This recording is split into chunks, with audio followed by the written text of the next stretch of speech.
No, but this topic here, talking about jerkbait fishing, you know, jerkbait fishing is something that everybody talks about in the springtime, pre-spawn.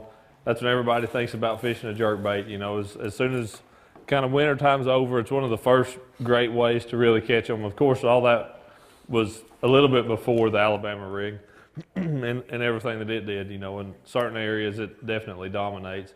But fishing the tournaments I fish in pretty much all professional leagues now, you're not allowed to use an Alabama rig. So we have to use other tools at our disposal. And the one that really fits that bill the best, hands down, is a suspending jerkbait. But again, that's, you know, everybody, it seems like, talks about one, uses them, especially in that pre-spawn time frame, and for good reason. That's certainly fits what the fish are doing. It's a great way to catch them. It's a great way to catch some really big ones. And it's, you know, it is a great way to do that. But it's not, but we have limited ourselves, and I can say we because I'm guilty of this as well, to kind of putting them up once the fish start spawning and not really get them back out again until in the fall or cold weather, and not fish with them much during the rest of the season, with the exception of, you know, some northern fisheries fishing for smallmouth on Champlain and St. Clair and those type of places in the summertime. But jerkbaits really are nearly a 12-month of the year kind of bait if you know how to use them, if you know, pick up the situations that they're going to be useful in and use them that way. And so this seminar here is going to be about, it's about suspending jerkbaits as well. It's about floating jerkbaits and kind of the differences in them, why you're going to pick one over the other. And I kind of broke it down season by season as to why I would pick one over the other, that type of thing. That's one thing I tell people all the time. The amount of hook slap that those baits have, it really adds a lot of noise to it. So if you imagine that fish is sitting down there, you twitch that bait a few times, it makes some noise and stops. That bass is going to hear it, he's going to feel the vibration that's put off, and it's going to get his attention. Well, if he can't see it yet, after a couple seconds, he's going to kind of lose interest in it. It's not going to be relevant anymore.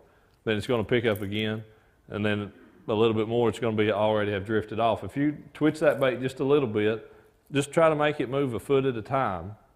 But it's like the noise never quite goes away in that dirty water. That's what that fish is picking up until it can see it. Then at that point, it's going to either make the decision to strike it or not.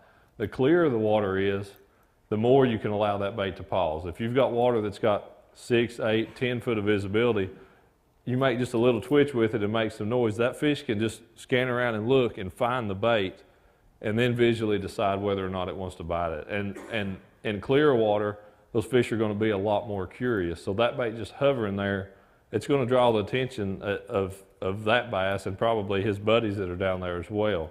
And that's honestly what gets fish to bite probably more often than we've ever considered in clear water, is the fact that more than one fish is looking at it. And so that for me, the clearer the water is, the longer I will allow those pause to be in cold water. If it's got some color to it, but it's still cold, I'm only going to move the bait short distances, but I'm never going to let it pause for a very long period of time. I hope you enjoyed the preview clip, and for more like that and the entire collection, subscribe to the Bass University TV. And if you want the tackle that you see on there, I want you to go to the Bass University Tackle Shop, powered by Tackle Warehouse, and click right here, and it's all at your fingertips. You want to become a better angler? You want to catch more and bigger bass at your local pond?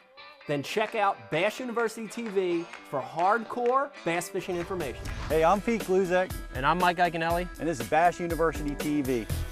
Welcome to Bass University TV, an online video training course where you'll learn champion bass fishing techniques from pro anglers Pete Gluzek, Mike Iaconelli, and their talented special guests. Everywhere I go in the country, I'm trying to use these techniques because I catch big fish that way.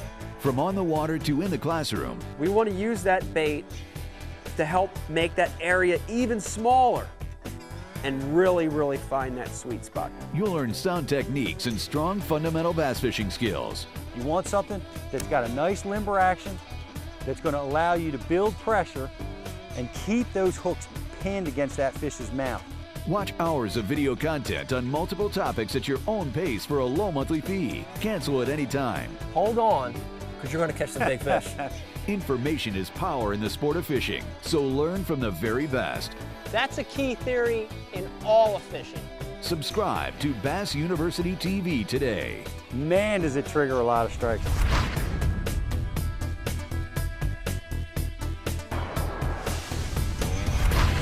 Here's the part that you're not going to hear anywhere else. This is the Bass University TV exclusive.